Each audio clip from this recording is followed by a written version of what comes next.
If you're anything like me, you've wondered from time to time whether it was in therapy, approaching therapy, trying to find a therapist, or on your way into session, or in some of your conversations with friends and loved ones and family, are my problems not enough? Am I really talking about this right now? Am I really worried about this right now when so many in the world are dealing with life-threatening trauma, climate change, Black Lives Matter, Black lives being killed? How am I worried about job security? How am I worried about a deadline that I have coming up? How am I worried about an illness that my pet has or an argument I'm in with my friend? And I am here to tell you that no matter what it is that you are going through, it matters. And no matter what it is that you're going through, all of these other things that are happening in the world matter too. It's not mutually exclusive. It's not a zero-sum game. It is not that if those problems matter, there's only so much mattering that can exist. Now, there is a level of prioritization of ways to invest your energy. And if you're really drawn to some of these high-level existential problems, you can absolutely volunteer some of your time and energy and resources to contribute toward alleviating the suffering that surrounds those.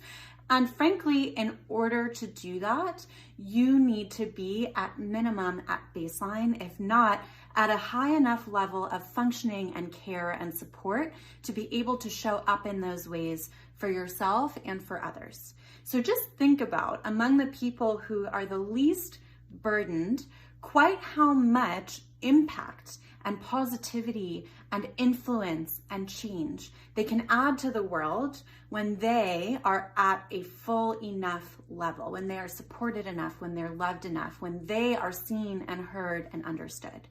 So today, I would love for us all together to do an exercise.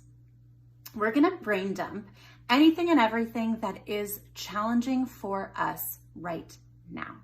And there are a variety of different stressors that might be influencing you. Some are immediate stressors in your environment. So they might be arguments you're in, they might be deadlines coming up, they might be things that fell through that you were counting on, that reality is manifesting in a different way than what you were expecting, or in a way that's less ideal than what you were expecting or what you were planning for. It might be ambient stressors.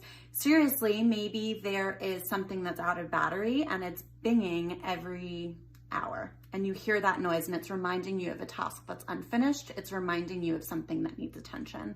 It might be a flickering light bulb that isn't fully out, so you want to squeeze it for all its juice, but every now and then is flickering and it's causing your stressors to notice and to turn on.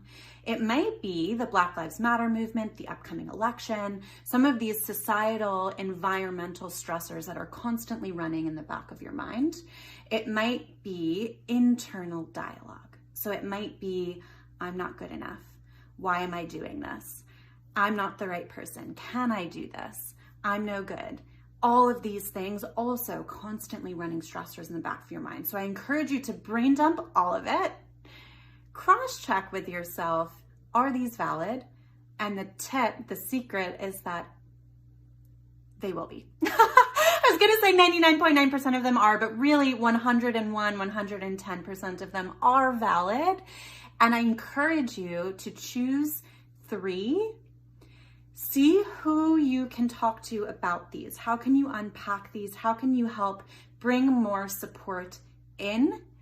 And choose another 3 that you can give to.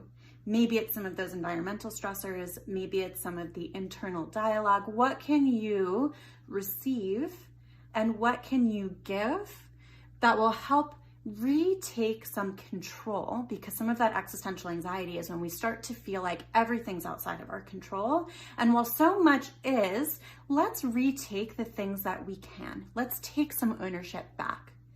So choose the 3 that you're going to receive around, whether you receive from a friend, a loved one, a family member, your therapist, your coach, and choose the 3 you're going to give to, and just invest 30 minutes of research for how can you volunteer, how can you give, how can you use your voice, if nothing else. So In summary, absolutely everything you're going through is completely valid and enough. We are all human, and being human is fucking hard.